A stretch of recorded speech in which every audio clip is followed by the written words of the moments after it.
गीता के अनुसार हम अपना कर्म संस्कार के अधीन में होकर करते हैं। कर्म 3 प्रकार के हैं, कर्म, विकर्म और अकर्म। पहला कर्म, जो कुछ हम प्रतिदिन बिना प्रयत्न के करते हैं, जैसे खाना पीना, दैनिक काम काज आदि। उदाहरण के लिए आप एक मित्र से मिलते हैं, उससे नमस्ते कहते हैं और आगे बढ़ जाते हैं, यह यंत्रवत मैकेनिकल कार्य हुआ। दूसरा, विकर्म। अब दूसरी स्थिति यह है कि उसी व्यक्ति को नमस्ते करते समय अपने मन में उसके प्रति मंगल भावना, श्रद्धा और प्रेम भी है, तो यह कर्म अब विकर्म हो गया। कर्म केवल दिखावा मात्र मुख से था, यह विकर्म के साथ मन भी जुड़ा हुआ है। एक अन्य उदाहरण ले डॉक्टर या वैद्य या नर्स का।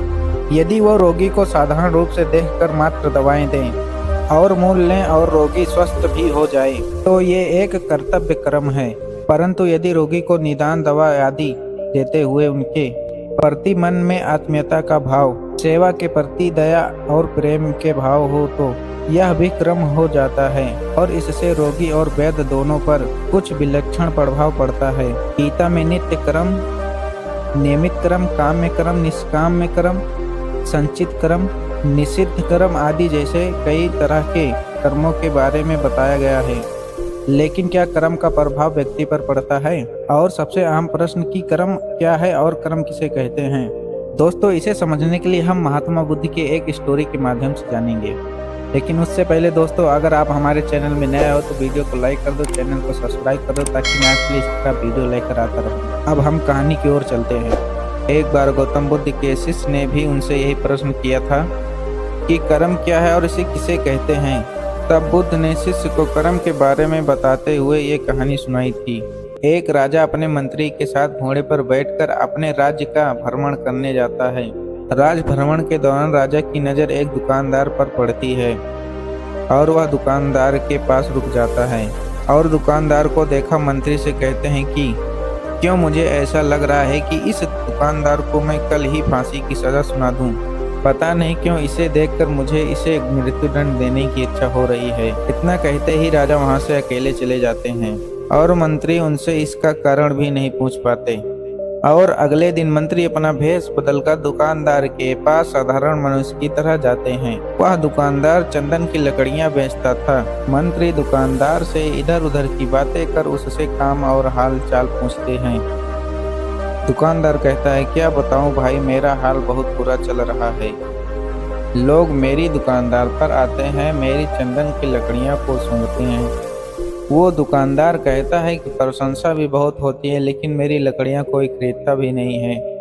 मैं बस इसी इंतजार में हूँ कि कब हमारे राजा की मृत्यु हो जाए और उनके अंतिम संस्कार के लिए मेरे दुकान की ढेर सारी चंदन की लकड़ियां बिक जाएं। दुकानदार से इतना सुनते ही मंत्री को सारी बातें समझ में आने लग गई। आखिर वह समझ गया कि आखिर क्यों राजा के मन में इस दुकानदार के प्रति नकारात्मक विचार थे। मंत्री ने दुकानदार की बातें सुनी, उससे थोड़ी सी चंदन की लकड़ियां खरीद ली। लकड़ियों की बिक्री से दुकानदार भी खुश हो गया और दुकानदार मंत्री को लकड़ियां तोल कर दे दी। राजा के पास पहुंचकर मंत्री ने उनसे कहा कि आप जिस दुकानदार को मृत्युदंड देने की सोच रहे थे, उसने आपके लिए भेंट स्वरूप चंदन की लकड़ियां भेजी हैं।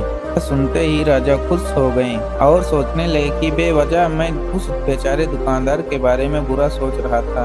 राजा ने मंत्री से चंदन की लकड़ियां लेकर सूंघी, जिससे बहुत ही अच्छी सुगंध आ रही थी। राजा दुकानदार की लकड़ियों से खुश होकर उसके लिए कुछ सोने के सिक्के भिजवाता है। अगले दिन मंत्री दुकानदार के पास जाकर कहते हैं कि ये सिक्के तुम्हें राजा ने भेंट स्वरूप दिया है। दुकानदार सोने के सिक्के पाकर खुश हो जाता है और मन में सोचता है कि मैं कितना गलत था जो राजा की मृत्यु के बारे में सोच रहा था। वह तो कितने दयालु हैं। गौतम बुद्ध कहानी को समाप्त करते हुए शिष्य से कहते हैं, हमारे काम, भावना और विचार ही हमारे कर्म हैं। दोस्तों, किसी भी व्यक्ति को देखने के बाद हमारे अंदर वो काम भावना उठने लगती है और यही काम भावना जो हमें ना मिले तो हमारे दुख का कारण भी बन जाती है। तो ऐसा कोई भी काम करने से पहले 10 बार सोचना ही चाहिए कि हमारे लिए क्या यह फायदा है, क्या यह नुकसान, और इसे चिंतन करके ही हम अच्छे कर्म कर सकते हैं।